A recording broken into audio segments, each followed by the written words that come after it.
So I'm Dorian Warren of the Roosevelt Institute and Columbia University, and I'm talking with Josh Eidelson, who is a contributing writer at The Nation, Salon, and In These Times. And we're talking about Wal-Mart and the workers that took a risk last week by going on strike. And Josh, maybe you can start by telling us what exactly happened last week leading up to Black Friday. Great to be back with you, Dorian. So on Friday last week, and starting the night before on Thursday, we saw, according to organizers, over 500 workers, Walmart retail workers, who walked off the job and went on strike. That followed a week of strikes, including warehouse workers in the lead up to Black Friday, and it's part of a wave of strikes that really goes back to this summer, when we saw in June 8 workers at a Walmart supplier go on strike in Louisiana over alleged forced labor. In September, we saw warehouse workers in California and Illinois who moved goods for Walmart go on strike. And in October, for the first time ever, we had U.S. store workers at multiple stores walk off the job. And what was different about the Black Friday strikes relative to those earlier efforts? Well, they were bigger.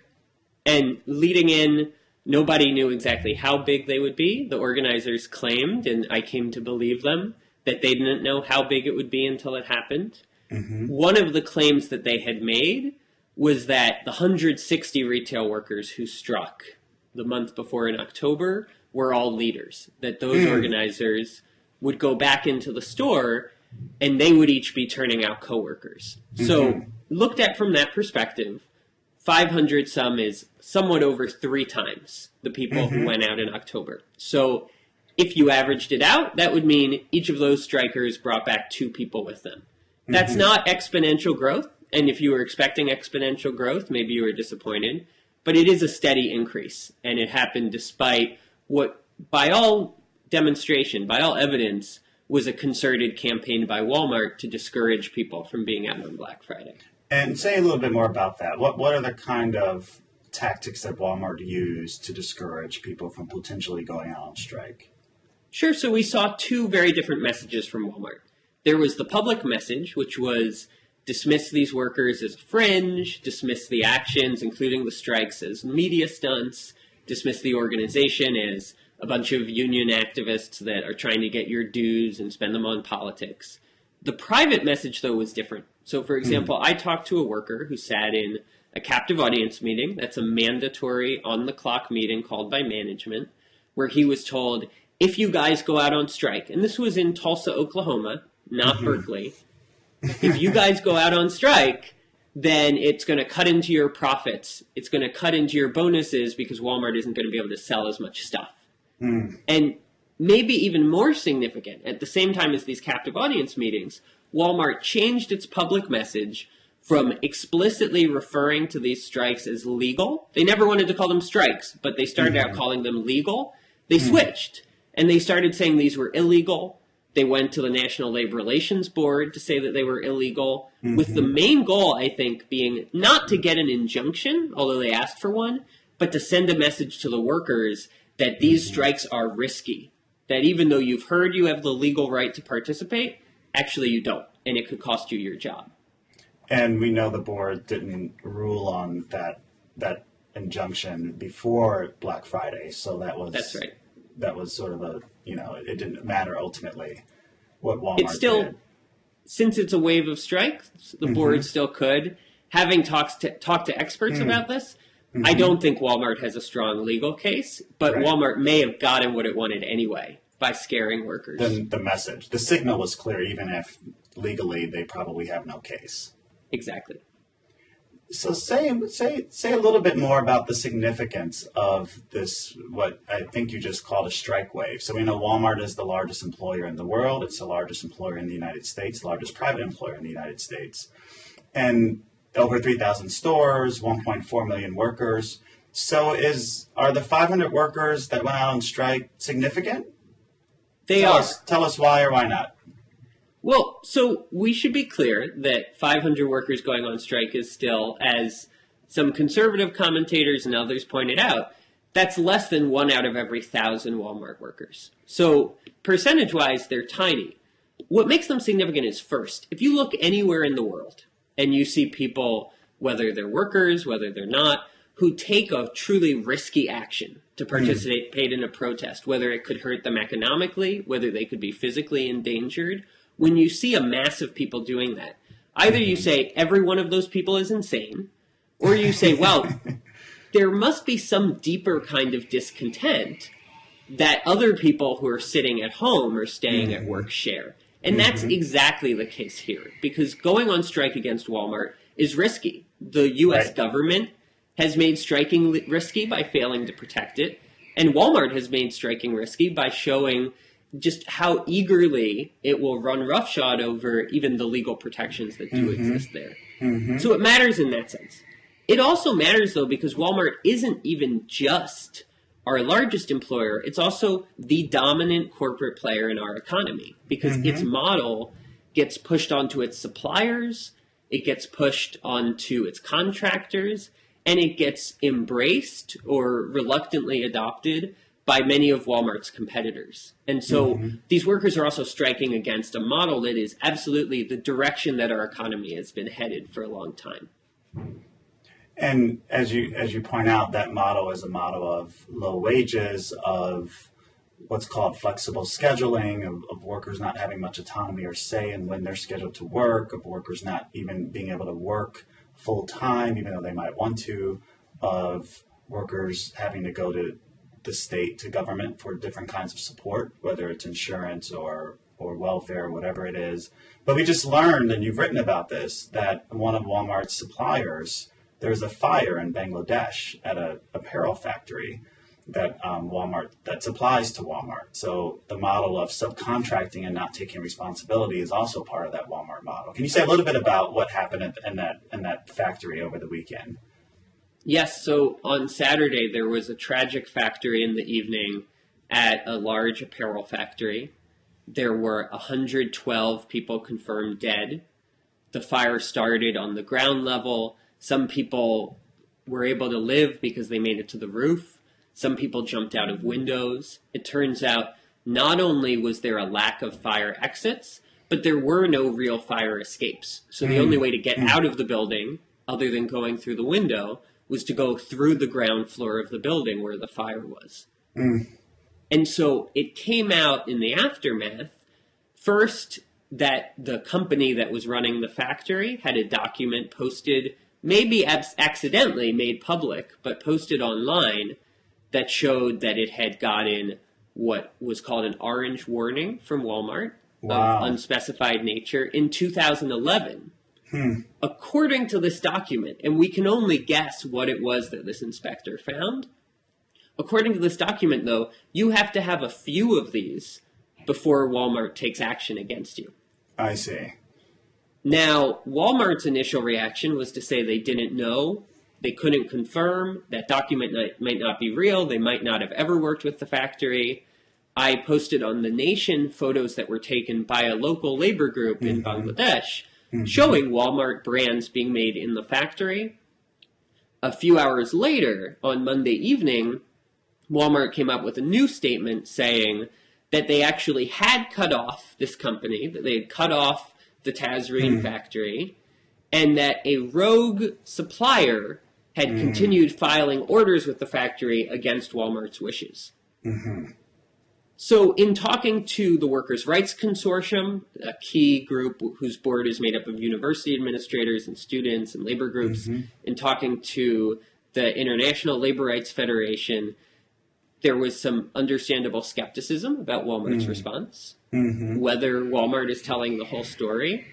Earlier in the day, the head of the WRC had noted to me that Walmart, when it ends its business with the factory for some other reason, will often later cite that factory as an example of how they really do cut people off. Oh, interesting.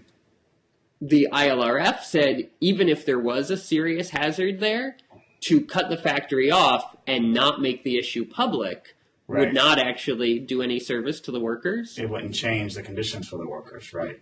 Exactly. And then both groups also questioned what this shows about Walmart's control over its suppliers. But there's a much larger issue here, which is there's no cultural aversion or personal aversion to safety. This is about economics. God did not decree that there would not be actual fire exits in this particular factory in Bangladesh. What happened is that the government and the industry in Bangladesh, according to activists, according to observers, have really remade the economy and the de facto legal system in the country to be attractive to companies like Walmart. And that's why when you look at the largest producers of apparel in the world, you have China, which is the largest country, is the largest provider. Bangladesh, which is not the second largest country in the world, is nonetheless the second largest supplier. And so that's why groups like the WRC says this does land at Walmart's doorstep, because these companies are doing exactly what they have to do to continue getting business from Walmart and companies like it. So thanks. That was a very, very helpful overview of what was essentially a tragedy that keeps happening all over the world. And we've had it happen here a century ago, although we organized to create measures so that it wouldn't happen again. And I'm thinking about the Triangle Shirtwaist Factory here in New York City. I want to come back out about the strikes and ask you what you think the meaning and the significance of the strikes are, not just for Walmart as a company and potentially changing its practices, but for the retail industry as a whole. Do you think the strikes from last week will have any impact not only on Walmart, but its competitors? I think Walmart is watching very closely, and its competitors are watching very closely. The Walmart model is not the only model, and it's not the only low-price model. We do see alternative routes like Costco's, but Walmart is in the driver's seat, and it's both pioneered this low-wage model and this low labor cost model. In about 5 years ago, a Walmart top official was caught in a memo speculating about how to reduce healthcare costs by requiring the jobs that have a lot of older workers in them to involve more moving around and become more strenuous. Wow. And you don't have to be a conspiracy theorist to read that memo and think this is about forcing older people to quit so Walmart doesn't have to pay for their health insurance. Wow. So when we talk about pioneering ways of bringing down labor costs, they're not messing around. At the same time, Walmart has perfected union busting in order to sustain those low labor costs. Right. And companies, Nelson Lichtenstein, for example, in his recent book, talks to an organizer from the UFCW and says, well, what's the difference between Target and Walmart? And the organizer says, the difference is Target is smaller. Right. So this isn't about some particular character of Walmart that is 180 degrees from everyone else. It's about this brave new world that Walmart has dragged us into and has many competitors and companies in other industries following along. And so the workers are challenging that by going on strike. And they're also challenging a U.S. legal system that has failed workers over and over in these situations.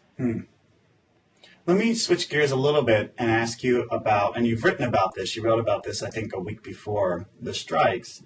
What should we make of the organizing model to result in, workers, and not just workers going on strike, but community members of all stripes supporting workers at hundreds of stores, I think maybe even over 1,000 stores, right?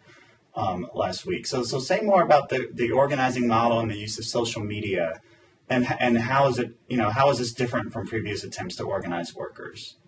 Sure. So I think there's something that's new and there's something that's very old.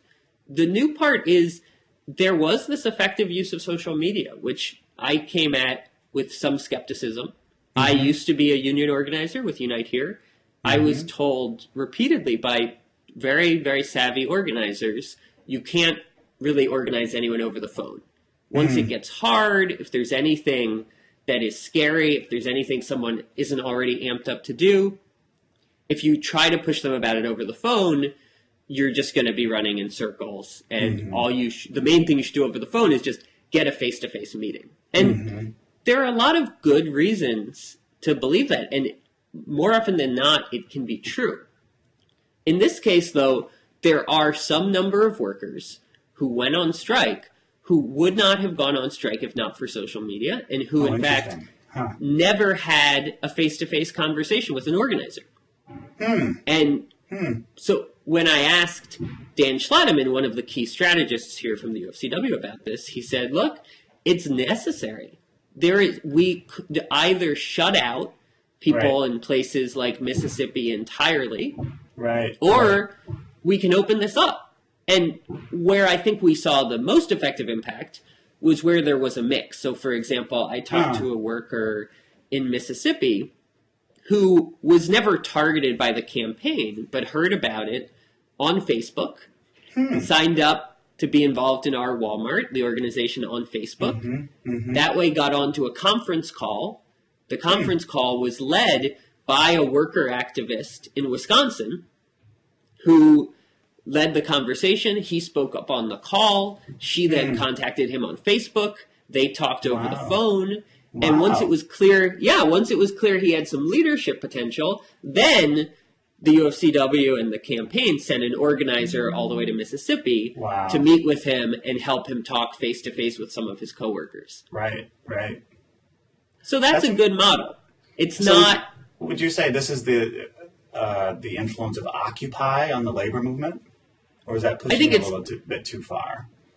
Well, I think it's clear that Occupy has had an impact on the labor movement in terms of demonstrating, for one, the resonance of a more aggressive message, of a more class-based message, in terms of demonstrating that there are a lot of people out there who have no formal ties to the labor movement and may not be involved in traditional liberal or left organizations, but are ready to be inspired and ready to be mobilized. And some of them were out there being participants in these 1,000 protests that took place last Friday.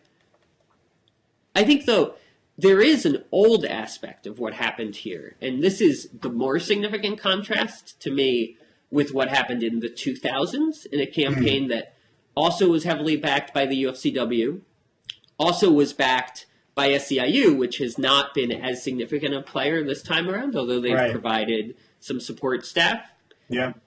That campaign in the mid-2000s, I think, did a pretty good job at what in the labor movement we call a comprehensive campaign. In other words, they targeted Wal-Mart politically. They got most of the Democratic primary candidates to say bad things about Wal-Mart. They went after Wal-Mart's ability to grow. They worked with feminist organizations and environmental groups. They got Wal-Mart a lot of bad press.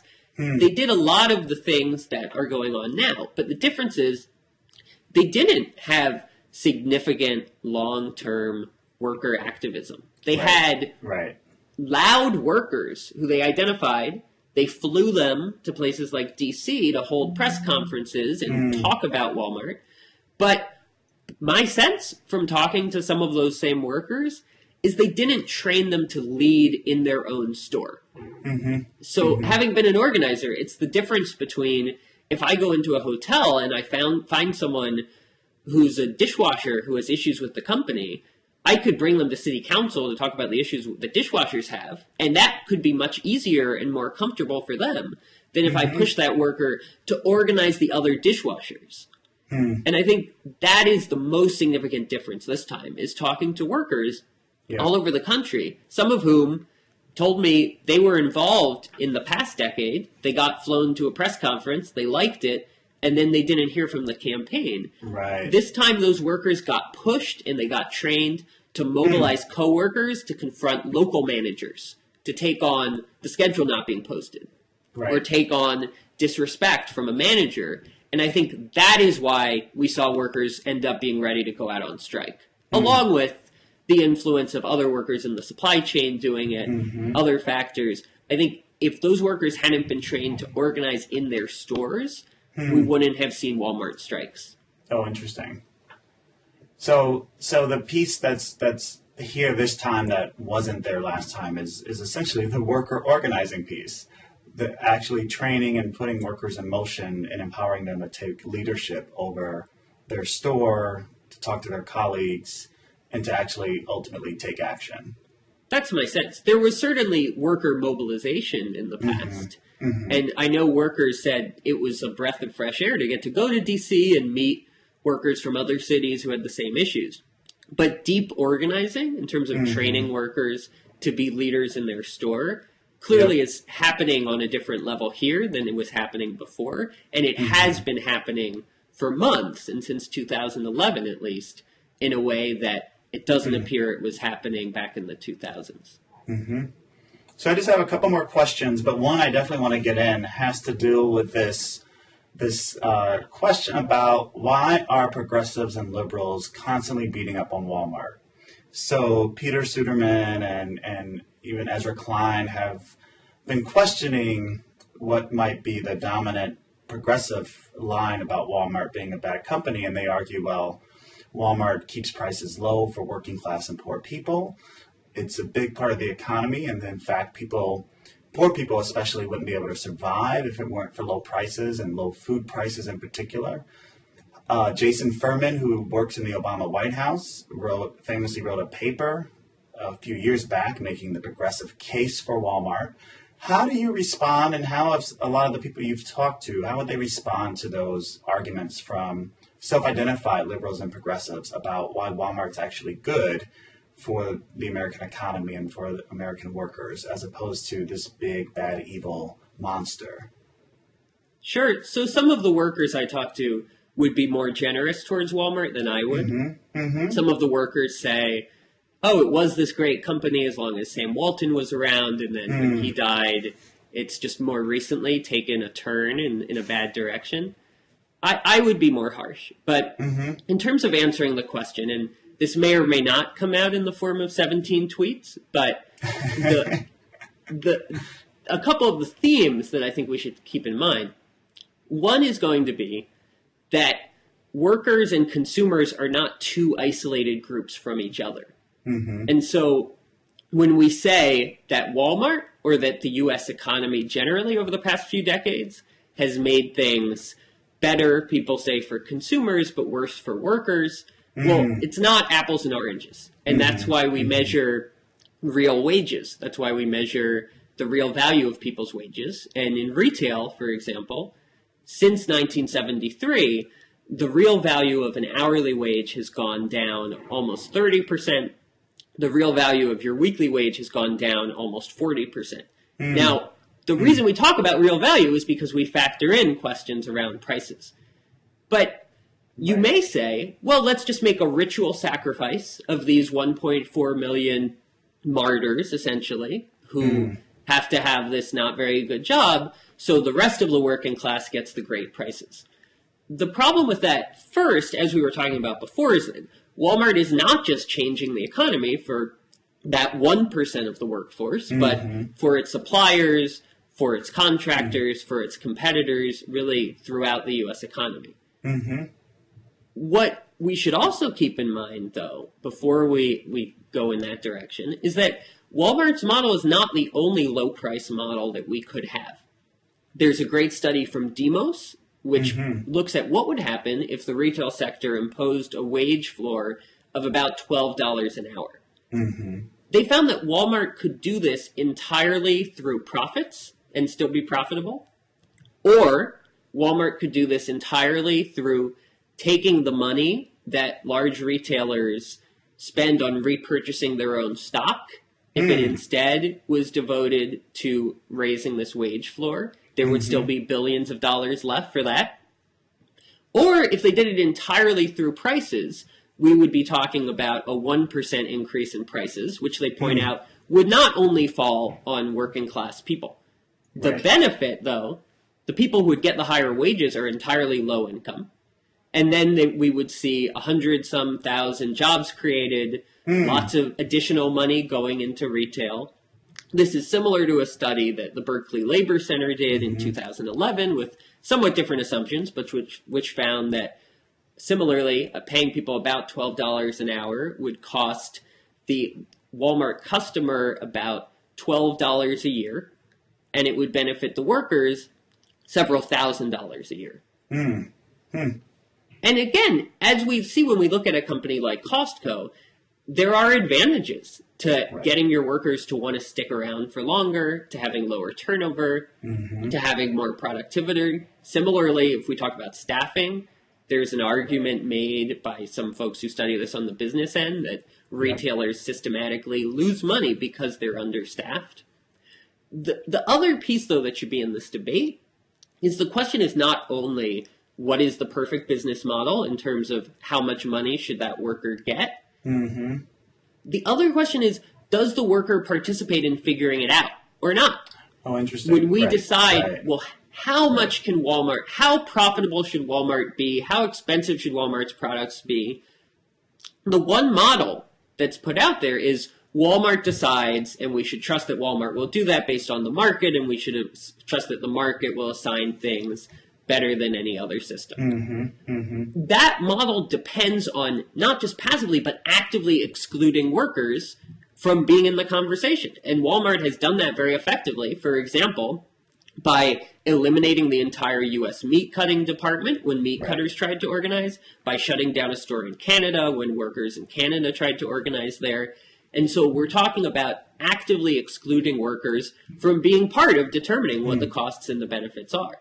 And the cost of that, of excluding workers from some kind of economic democracy, is felt in all kinds of ways. It's felt in disrespect on the job. It's felt in the worker I talked to who talked about a coworker having a manager joke about tying a noose around his neck. It's also felt in the standards that get driven down, including in places like unionized supermarkets in Southern California, where workers have to fight harder just to keep what they have because of the cost pressure from Walmart. That was the best explanation I've heard in a long time. Very concise and crisp. One last question, Josh. So we've seen these strikes at Walmart leading up to Black Friday. We've seen other strikes this year. Is 2012 the year of the strike, and are workers regaining potentially their voice and power at work? There are definitely signs of hope. I mean, look at the Chicago teachers strike, for example. Look at what's happening now, some of the other organizing that's going on. I think the theme in 2011, and it continues into 2012, is we see vulnerability in places where we didn't expect it. So workers getting locked out, agreeing to massive concessions at places like Verizon, where workers have been organized for a long time, or places in the public sector, say in Wisconsin, but not just in Wisconsin, where people claimed on all sides that those workers were insulated from anti-unionism, and they weren't. So we should be real about the tremendous vulnerability that we see. On the other hand, we see vitality in places where we might not have expected it. And these uprisings, we should call them that. There are these labor uprisings, whether it's in Longview, where workers were able to beat back generally this attack with partnership with folks from Occupy, beat back this attack by blocking the tracks.